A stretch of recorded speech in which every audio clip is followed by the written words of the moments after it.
Mountain climbing can be a risky business, but this project in Croatia encourages children to explore nature and go mountaineering as a way of learning to manage risk. Let's find out more in this report.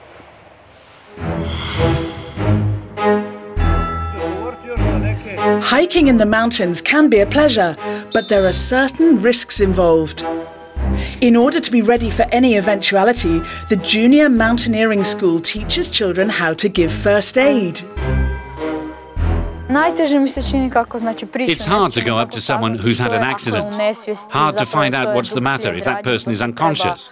There are lots of possible actions and you have to remember which one to do in which case. The first aid learned and the knowledge acquired in these workshops can be applied anywhere, whether it's high in the mountains or in the school gym.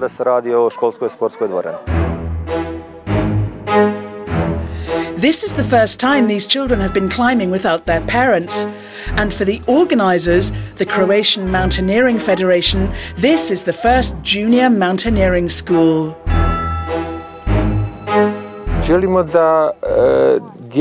We want children to experience nature and the mountain as part of themselves, not as some place you just go to.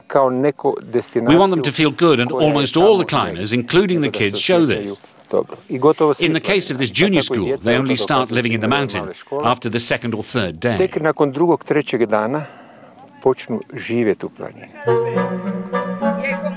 Rock climbing can help children overcome their insecurities and fears.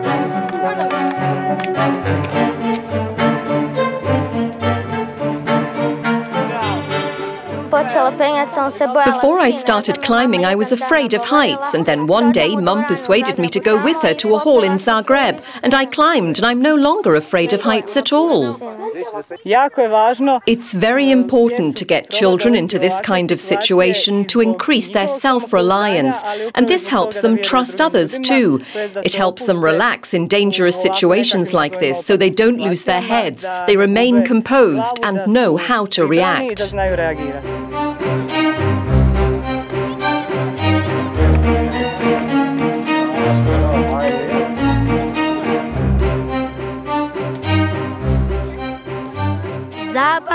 It's fun, and you learn something and enjoy yourself, and you get to know others. You climb together, work, enjoy things. It's really fun for me.